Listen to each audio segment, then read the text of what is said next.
I've been telling my brother that I think Romero could beat Devin Haney, and he keeps telling me that I'm bullshitting. But I really think that Devin Haney don't really got the mass or the body to really fuck with. What's his name again? You don't even know the nigga. This guy's name. He don't got the mass to fuck with Romero. Yeah, there you go. He thinks he's a boxing expert, but tell me what's going on, DDR. Listen, I'm not no boxing expert or anything like that. I just watch boxing. I've been watching boxing since I was a kid and stuff like that. Rolly's not a terrible fighter. At the end of the day, when he fought Gervonta Davis, for the rounds that he was standing, you can make an argument that he did win some rounds against probably one of the best pound-for-pound boxers. He can't beat Devin Haney though. Devin Haney is way too skilled for Rolly Romero. He's way too skilled though. He can't beat it. My thing with Haney though is that Haney was looking very shaky in his last fight, and Lomachenko kind of beat his ass. The thing with Loma is that Loma is a world-class fighter, which I didn't believe until he fought Haney. You can make an argument that Lomachenko is harder than anybody that even Gervonta fought, because I think that one of the two marquee guys that Gervonta fought is Isaac Cruz and Ryan Garcia. Lomachenko is gonna beat Ryan Garcia, I think 10 out of 10 times. Really, you can make an argument that Devin Haney really fought the hardest guy in the division. So, do you think that he really won the fight? So Loma won about 3 to 4 rounds. But the problem is that when Loma won those rounds, he won those rounds in spectacular fashion. But when I had rewatched the fight, I realized even the rounds that he won, a lot of the shots he's not landing, he's throwing a lot of flurries, but he wasn't landing a lot of stuff clean. If you rewatch the fight, especially with no sound, you would see. Yo, I hate that no sound shit, bro. I like when you first watch the fight. What's your first reaction to it? So my thing is, when Floyd Mayweather fought Ricky Hatton, right? Ricky Hatton did a move and then Mayweather slipped a little bit and he kind of fell back and the whole crowd started going crazy. I know. Now, in the moment, there's people in that crowd that thought that Ricky Hatton might have dazed Floyd or something, but he didn't. But he did not foot off balance, though. He was off balance, but I'm saying, like, to say the crowd oversold it, and later on in the fight, you already know what happened to Hatton. Right. Hatton got knocked out. Right. So I'm saying that with Lomachenko, Loma, the only guy I think that was better than Loma in that division, the only 3 guys is Tank Davis, Shakur, and Haney himself who beat him. Right. But anybody else, Loma's the best one. Right. Loma, and but if Loma would have fought Gervonta that day, he would have got knocked out. And Loma didn't win the fight. You can't win 3 or 4 rounds in spectacular fashion. And you think Devin don't need no work? Every boxer continues to work. And I want to say this too. Do you think Devin could still do what he got to do at 135? At 135? At 135. Well, he's moving up to 140 already. All right, but I don't think that's enough, bro. Yo, his body looks very frail, bro. I'm not even going to hold you. Nobody from 135 to 140.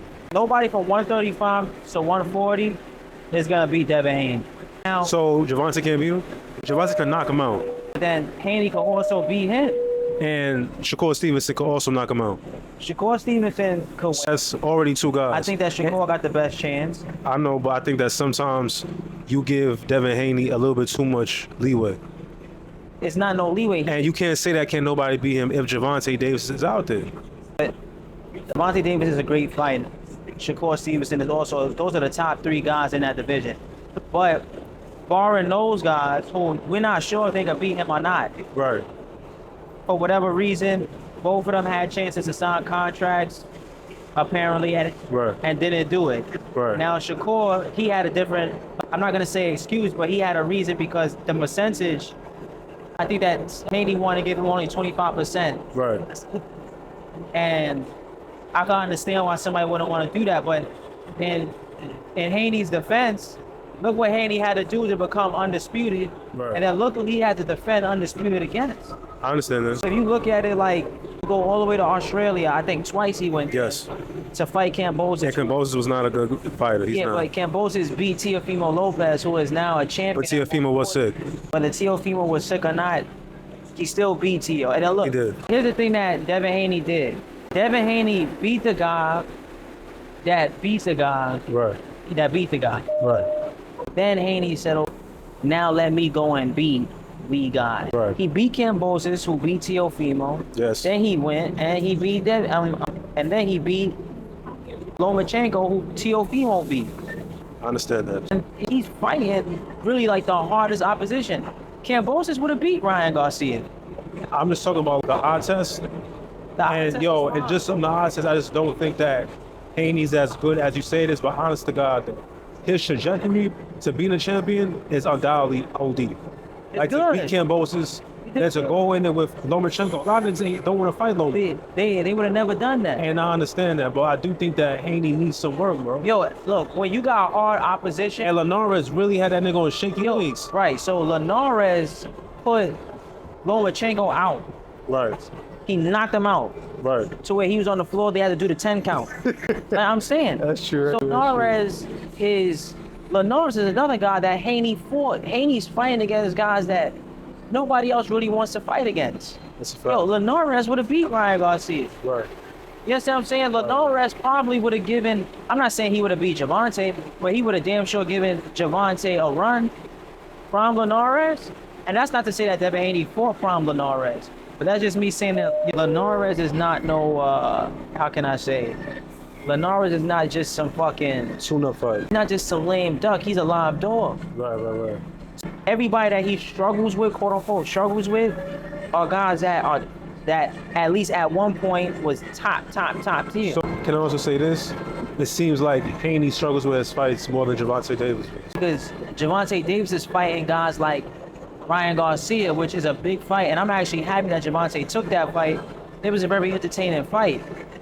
But Javante is not fighting the guys that's on the level of what Devin Haney is fighting.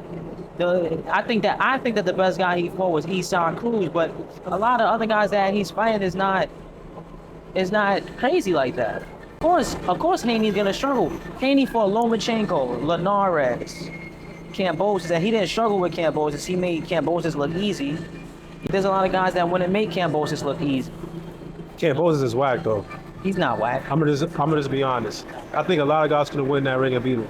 I think Floyd at his age right now could win that ring and fought Kambosos and won. And Floyd's like 45, 46 years old. I'm not gonna count Floyd out because Floyd is my favorite boxer. Right. But you can't say that Kambosos was whack because at one point he held a lot of belts. And whether people want to say what they want about Teofimo in that fight or not, Teofimo was fighting that guy like a demon. That was a close fight. Remember, Right. Teofimo knocked Kambosos down as well. Yo, when I saw Kambosos in that second fight against Devin Haney, I feel That'd be like worse. he shouldn't even have came out. No. And he looked like a guy who just got outclassed, bro. Like him and Haney ain't in the same league. But what I'm saying is that But Kambosos would beat Ryan Garcia. no, absolutely not. Would. Yes, he would. Yo, Ryan Garcia never fought nobody that's like Kambosos. And when he did fight somebody that was obviously higher than Kambosos, he got annihilated. Him and Javante was supposed to be in the same. Javante would beat Kambosos a lot worse than he did Ryan Davis. I mean Ryan Garcia. Ryan Garcia, excuse me. And I think that Ryan also too is not the greatest crack fighter. Let's go with it, not there. Well, I do feel like that kid got some hands though. He do. Ryan Garcia none of these guys are bad fighters. They're all good fighters. Compared to any normal guy on the street, they'll beat up any normal guy on the street within their size. But what I'm saying is that there's levels. As good as Ryan Garcia is gifted with his hands. If you see his hands, you can tell he just got a natural way with his hands, but He do. he can't beat. There's certain guys that's at a certain level that he can't beat. When he fought Javier Fortuna was ripe to get beat up. Right. He was just ripe and ready to go. When he fought Luke Campbell knocked him out. Luke Campbell who also fought Lomachenko to the brink, Okay. apparently. But he beat Luke Campbell. Luke Campbell put him out, so he struggled. Right. You understand what I'm saying? Kambosos is better than Luke Campbell. He's better than Luke Campbell. Luke Campbell was never considered any type of. First off, Luke Campbell would have never had a shot to beat Teofimo, even on a sick day. All right, Luke Campbell can't get annihilated by Ryan Garcia though. But that's what I'm saying though. Right. That's what I'm saying though. He didn't get a night. That's the problem. Is that he should have annihilated Luke Campbell. What do you think what do you think Gervonta Davis would have done to Ryan Garcia? I mean to Luke Campbell. Right. It would have annihilated him. But I'm saying that to say that it's levels in terms of Kambosos could definitely dominate Luke Campbell. He could dominate a Luke Campbell fight. I want to say dominate. He could dominate Luke Campbell. It's gonna go to 12 rounds. That's to me the kind of like the same fight. So you think that Luke Campbell and Kambosos is on the same level? No. Bro, if they box, bro, I don't see Kambosos destroying him. Yo, that last Luke fight. Campbell? Yo, that fight against Haney, bro, I felt like, yo, this guy shouldn't be boxing with these pros out here, bro. But just to get back to my center point, I know you don't like Rolly. I like Rolly too. Rolly needs better training. I know that Rolly, if he really had the right training, I know he could bring Devin Haney to the ring. Because Haney's not that athletic. When he fought that older guy, the older guy put him out. You're not gonna be in there with a guy and people said that guy was actually older than 40, but he lied on his birth certificate. You find a guy that people say he was probably pushing more towards mid 40s to maybe even early 50s. Right. And that guy was beating Rolly on the cards. He was. Yo, when I saw that fight, I felt like it was fixed. But I also felt like that fight was also fixed for Devin Haney when he fought. Okay, Loma is a lot better than that other older guy that put that guy out. Put him out.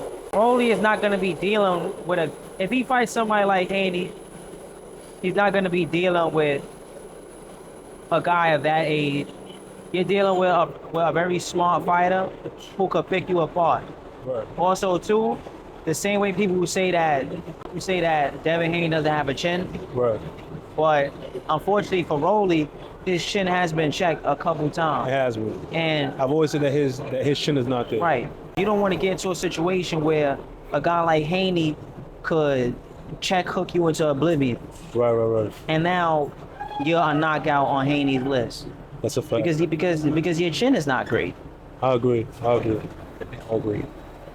If Rolly gets better defense, because he was beating Gervonta before Gervonta had knocked his ass. He was, but that's because Ryan Garcia is better than Rolly Romero. No, he's not. Ryan Garcia? No, he's not. Ryan Garcia lasted way longer with Gervonta than.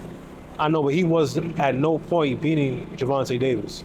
Rolly was winning that fight against Gervonta Davis. He just got too gung-ho and he got his shit played. You don't think he just walked into that though? He did walk into that. Or I don't think that Gervonta set him up knowing the first mistake he made, I'm gonna put him out. Yes.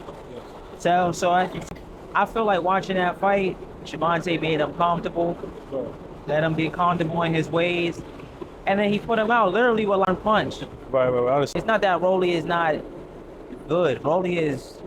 You could sell Rolly, but also too, you gotta ask yourself, are they building Rolly up just to get hurt? Right. Are they building Rolly up to get hurt? Oh no. Because that could be it. Sometimes you build a champ, and when you build that guy, you could sell, and you just build him up to get somebody else's fame. They could just be feeding you feed a lamb or a cattle or a sheep to eat it. Right. You feeding them, but you're feeding them to eat them. And I feel like they just feeding Rolly at this point. He could get eaten by a lot of top prospects. By the Gervontas, the Ryan Garcia. Yeah, by the Ryan Garcia. You remember Mayorga from back in the day? Right. Mayorga used to get beat up by everybody at one point. That's not true. Because, at one point in his career, they made him into the villain. Right. Sometimes they make a guy into the villain. I think Mayorga could have been a better fighter if he, was a little bit more focused. I think he liked to showboat a lot. I mean, which is really what Rolly does as well. They carry each other. Rolly's a good fighter, and he was doing good with Gervonta, but he can't beat Haney, bro. That's like saying he could beat Shakur Stevenson. Shakur Stevenson versus Rolly Romero will be a disaster. I think it would be a good fight, though. Yo, all Rolly gotta do is work on his defense. But he's very aggressive. He got some punch power. Look at what Terrence Crawford did to Errol Spence. I know that. Right? Remember, Rolly Romero, None of the niggas that you're talking about is Terrence Crawford, though. Shakur, Not Terrence Crawford. and Devin, and Devin is definitely not Terrence Crawford. I'm not saying that. Because Haney got no power, bro. I'm not saying that. Yo, first of all, And I'm sorry, Haney doesn't have a chin like Terrence Crawford does. so Terrence Crawford and Jerron Ennis are probably the two best boxers in the world right now. Right. Terrence Crawford and Jerron Ennis. Right. The reason why I don't think that Devin Haney should move up to 147 Right. is because when you move up to 147, now you have to contend with a Jerron Ennis, or maybe not for Virgil Ortiz, but you might have to contend with like my Jonas Right. at 147. Right. I don't. Haney going up there seems a little bit unrealistic. What I'm saying is that Haney and Shakur Right. are closer to Terrence Crawford Right. than they're closer to Terrence Crawford than Rolly is to them. Okay. And Terrence Crawford is the best in the world. Because I really think that if Rolly would have not got his shit clipped, he would have took Javante to the 12th round. And it would have been a hard decision, bro. He don't got a 12 round. He don't got a 12 round fight in him. Against Javante? He don't got so. Yo, Rolly was never meant to go 12 rounds with Javante Davis. Either he was gonna try to knock him out, or Javante was gonna knock him out. And then you saw obviously Javante was the one who wound up knocking him. And that's a culture thing. If you teach Rolly how to be more patient and how to pace himself, it will be a lot better. Lewis Crawford in the back. No, it's all right, it's all right. I know, but what we're going to do is we're about to hit our stop, and we're going to continue this conversation. And I'm going to continue. We're gonna continue this shit when Rolly fight again Yes, at we will 140. fight again, He's yeah. at 140. Haney's at 140. Maybe they fight. But I'm telling you, Haney will use him as a tune-up. Right. All right, guys. No. Peace.